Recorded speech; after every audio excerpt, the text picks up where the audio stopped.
నమస్తే. ప్రస్తుతం నేను చిక్కడపల్లి లైబ్రరీలో ఉన్నాను. నిరుద్యోగులంతా ప్రెస్ మీట్ పెట్టారు. వయో పరిమితి పెంచాలి. మీరేమో జాబ్ క్యాలెండర్ ఇస్తలేరు. ప్రతి ఇయర్ జాబ్ చేస్తేనేమో వయో పరిమితి పెంచకపోయినా ఏం కాదు. మీరేమో జాబ్ క్యాలెండర్ ఇస్తలేరు. వయసు మీరిపోయింది. ఎప్పుడో 2 ఏళ్లకు 3 ఏళ్లకు మీరు ఇస్తున్నారు. అందుకే 100% వయో పరిమితి పెంచాలని ఈరోజు ప్రెస్ మీట్ పెట్టినారు. ఇంకా 4-5 అంశాల గురించి మాట్లాడారు. ఫస్ట్ ఈ అంశం గురించి మాట్లాడదాం. ఇప్పుడు ఈ ప్రెస్ మీట్ వయో పరిమితి గురించే పెట్టారా? అవును, ఇది ఖచ్చితంగా వయో పరిమితి గురించే పెట్టాము. ఎందుకంటే మన ఒక పొల్యూషన్ మండలీస్ దాంట్లో ఒక నోటిఫికేషన్ ఇస్తే దాంట్లో వయో పరిమితి అనేది 34 సంవత్సరాలే కుదించి నోటిఫికేషన్ ఇవ్వడం జరిగింది. ఎందుకంటే గతంలో ఈ ఉద్యమాలు చేసి రాష్ట్రం తెచ్చుకోవడంలో ఈ నిరుద్యోగుల భాగం చాలా పాత్ర ఉంది, నిరుద్యోగులు విద్యార్థుల భాగం పాత్ర ఉంది. కాబట్టి దీనివల్ల ఏజ్ చాలా నష్టపోయినాం అనే ఉద్దేశంతో గతం ప్రభుత్వంలో 46 సంవత్సరాలకి వయో పరిమితి ఇవ్వడం జరిగింది.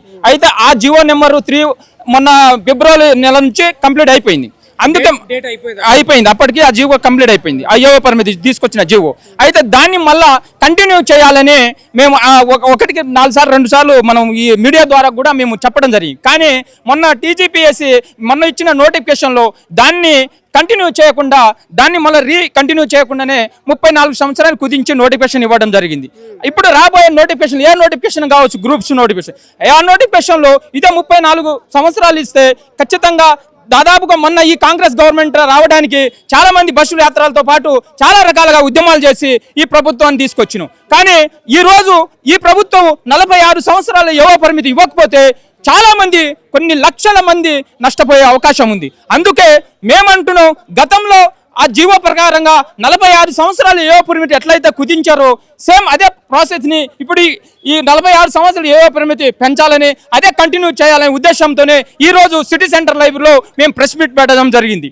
అదేవిధంగా గతంలో కొన్ని జీవోలు, GO number 4, GO number 29, GO number 108, GO number 46, ఇలాంటి జీవోల వల్ల నిరుద్యోగులు చాలా నష్టపోయారు. కాబట్టి ఇలాంటి జీవోలు కూడా అన్నిటినీ క్లియర్ చేసేసి మీరు చెప్పిన 2 లక్షల ఉద్యోగాల హామీని, ఒక ఏడాదికి 2 లక్షల ఉద్యోగాల హామీని ఖచ్చితంగా ఈ రేపు రాబోయే జూన్ 2 తెలంగాణ రాష్ట్రం ఏర్పడ్డ రోజును లోపల మీరు కానీ నోటిఫికేషన్ ఇవ్వకపోతే రాబోయే గ్రాడ్యుయేషన్ ఎమ్మెల్సీ ఉంది, రాబోయే గుర్తుపెట్టుకొని బిడ్డలారా, మీకు రాబోయే ఖమ్మం, వరంగల్, ఉమ్మడి నల్గొండ గ్రాడ్యుయేషన్ ఎమ్మెల్సీ ఉంది.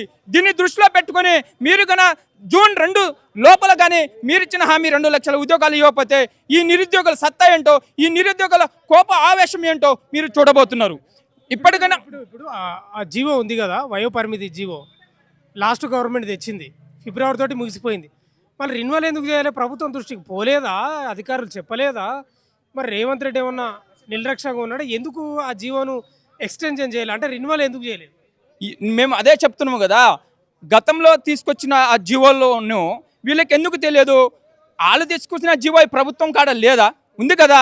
ఎందుకు మాకు నిర్లక్ష్యం ఎందుకు చేస్తున్నారంటే, మీ ఓట్లు తక్కువ ఉంది, వీళ్ళు అవసరం లేదు నిరుద్యోగులు అనే కాన్సెప్ట్తోనే ఈ రేవంత్ రెడ్డి ప్రభుత్వము మమ్మల్ని పట్టించుకోకుండా పక్కన పడేసిన ఈ 3 సంవత్సరాలు. అందుకే మేము అంటున్నాం, బిడ్డ నువ్వు అనుకుంటున్నావు ఈ రాష్ట్రంలో 30 లక్షల మంది నిరుద్యోగులు ఉన్నారు, వీళ్ళు ఓట్లు అవసరం లేదు, మళ్ళీ మేమే ఒక 30 సంవత్సరాలు ఉండాలా అనుకుంటున్నావు. బిడ్డ 30 లక్షల మంది యువకులు తలుచుకుంటే, 30 లక్షల మంది నిరుద్యోగులు తలుచుకుంటే రాష్ట్రంలో ఉన్న 33 జిల్లాలు తిరుగుతారు.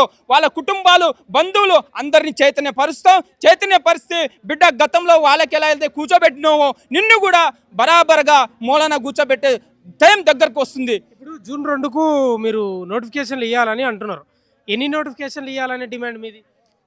ఆల్రెడీ వాళ్ళే చెప్పారు కదండి. వాళ్ళే ఏం చెప్పారు? ఒక ఏడాదికి 2 లక్షల ఉద్యోగాలు అన్నారు. ఇప్పటికీ 2 సంవత్సరాలు కంప్లీట్ అయిపోయి 3వ సంవత్సరం రన్నింగ్ అవుతుంది. అంటే ఒక ఏడాదికి 2 లక్షలు అన్నప్పుడు ఒక ఏడాదికి మరి ఇప్పుడు 2 అయిందంటే 4 లక్షల ఉద్యోగాలు ఇవ్వాలి కదా, వాళ్ళు చెప్పిన లెక్కల ప్రకారంగా అయితే. మరి ఆ ప్రకారంగా కాకుండా మీరు చెప్పిన ఈ 2 సంవత్సరాలు అయింది కదా, ఆ 2 సంవత్సరాల ఈ 1 లక్ష ఉద్యోగాలు మీరు ఇచ్చిన కొత్త నోటిఫికేషన్ 16,000 తీసేసి 16,000 తీసేస్తే 93,000 ఉద్యోగాలైన నోటిఫికేషన్ ఇవ్వాలి కదా. మరి ఒక్క నోటిఫికేషన్ ఇవ్వాలి. ఆ డిఎస్సి అక్కడే పోయింది. ఇంకా వీళ్ళు స్పోర్ట్స్ యూనివర్సిటీ అంటున్నారు. స్పోర్ట్స్ యూనివర్సిటీ ఎందుకు సార్? రేవంత్ రెడ్డి గారు మీకు స్పోర్ట్స్ యూనివర్సిటీ ఎవరి కోసం పెడుతున్నారు? ఒక 26,000 గవర్నమెంట్ స్కూళ్ళు ఉన్నాయి. ఒక్కొక్క గవర్నమెంట్ స్కూల్కి ఒక్కొక్క పీటీని నియమించకుండా నువ్వు స్పోర్ట్స్ యూనివర్సిటీ ఎవరి కోసం పెడుతున్నావు? ఫ్యూచర్ సిటీ ఎవరి కోసం పెడుతున్నావు? ఉన్న సిటీనే క్లీన్ చేయలేక నువ్వు ఫ్యూచర్ సిటీ తీసుకెళ్తున్నావు. ఈరోజు ఈ ఉన్న సిటీలోనే వాటర్ లేక చాలా ఇబ్బంది ప్రజలు పడుతున్నావు. ఈ ఉన్న సిటీనే చెత్తారంతో ఇదైతే నువ్వు ఫ్యూచర్ సిటీ పడుతున్నావు. ఆ 1,000 కోట్లు ఎవరి కోసం చేస్తున్నారు? ఆ 1,000 కోట్లు ఎవరి కోసం మీరు ఎవరి మెప్పు కోసం మీరు చేస్తున్నారు? అందుకే మా నిరుద్యోగులు నోటిఫికేషన్ ఇవ్వడానికేమో మీ దగ్గర బడ్జెట్ లేదు, డబ్బు లేవు. కానీ ఫ్యూచర్ సిటీ నిర్మించడానికి, స్పోర్ట్ యూనివర్సిటీ నిర్మించడానికి మీకు మాత్రం 1,000 కోట్లు బడ్జెట్ వస్తున్నాయి. ఇది తెలంగాణలో జరుగుతుంది. ప్రభుత్వం ఏం చెప్తుందంటే ముఖ్యమంత్రి రేవంత్ రెడ్డి అంటున్నాడు స్వయంగా, ఈ తమాషా కాదు ఫ్యూచర్ సిటీ, భవిష్యత్ తరాలకు అందించబోతున్న భవిష్యత్ తరాల ఆస్తి అని చెప్తా ఉన్నాడు. అంటే భవిష్యత్ తరాలు దీనిపైన ఆధారపడి బతికే స్థితికి తీసుకొస్తా ఫ్యూచర్ సిటీని అంటాడు. ఇప్పుడు బతకడానికి లేక ఫ్యూచర్ గురించి ఎందుకు, అట్లా ప్రజెంట్ గురించి ఆలోచించాలి కదా. ఈ ప్రజెంట్లో ఉన్నవాళ్ళు కదా నీకు ఓటేసి నీ గద్దెని ఎక్కించింది. వీళ్ళు ప్రజెంట్ అనేది బతికించరా అంటే ఫ్యూచర్ గురించి ఆలోచిస్తుండు. నువ్వు ప్రజెంట్నే చేయలేనుడి, ఫ్యూచర్ గురించి నువ్వు ఏం చేస్తావు? ఎవరి కోసం 1,000 కోట్లు నువ్వు ఎవరు కాంట్రాక్ట్ కోసం చేస్తున్నావు? ఆ ఫ్యూచర్ సిటీ ఇక్కడ అందరి ప్రజలు గమనిస్తున్నారు. ఒకటే చెప్తున్నాం, మా నిరుద్యోగులు మేము తెచ్చుకున్న ప్రభుత్వం అని మీరే 1-4 సార్లు నేనో రకాల సభలో చెప్పారు. అదే నిరుద్యోగులు మేము తెచ్చుకున్న ప్రభుత్వమే, మీరంటున్న ప్రజాపాలనే, మీరంటున్న ప్రజాప్రభుత్వమే. ఇది ప్రజాప్రభుత్వం లాగా లేదు, ఇది దొరల ప్రభుత్వం, రెడ్డిల ప్రభుత్వం లాగా నిర్వహిస్తున్నారు.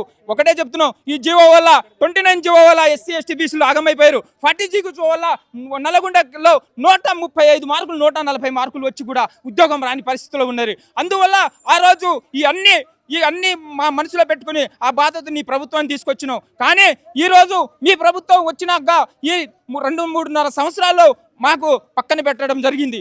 అందుకే మేము ఇప్పటి నుంచి మీ కార్యాచరణ ప్రకటిస్తాం. ఏంటంటే జూన్ 2 లోపల కానీ మేము అన్నది వ్యయ పరిమితితో పాటు తర్వాత ఈ జీవులతో పాటు మాకు ఇచ్చిన 2 లక్షల ఉద్యోగాలు ఇవ్వని పక్షంలో ఖచ్చితంగా జూన్ 2 తర్వాత రాష్ట్రంలో ఉన్న నిరుద్యోగుల ఆవేశం, ఆకృతం మీరు చూడబోతున్నారు. Thank you. ప్రధానంగా 2 డిమాండ్లు పెడతా ఉన్నాడు. ఈ వయో పరిమితికి సంబంధించిన జీవన్ రెన్యువల్ చేయాలి. ఇప్పుడు రెన్యువల్ చేయకపోవడం వల్ల 34కే వస్తుంది వాళ్ళ ఏజ్. దీనివల్ల లక్షల మంది నిరుద్యోగులు నష్టపోయే అవకాశం ఉంది. ఒకవేళ రెన్యువల్ చేస్తే 46కి వెళ్తుంది. దానివల్ల లాభం చేకూరుతుంది కదా. ఇదొక డిమాండ్. జూన్ 2 వరకు నోటిఫికేషన్ విడుదలయ్యాలి, 2 లక్షల ఉద్యోగాలు భర్తీ చేయాలనేది వాళ్ళ ప్రధాన డిమాండ్ అంట. జూన్ 2 తర్వాత ప్రభుత్వాన్ని నిద్ర పోనీయారంట. మరి ఇంకా మీరే ఏం చేస్తారో చూడాలి.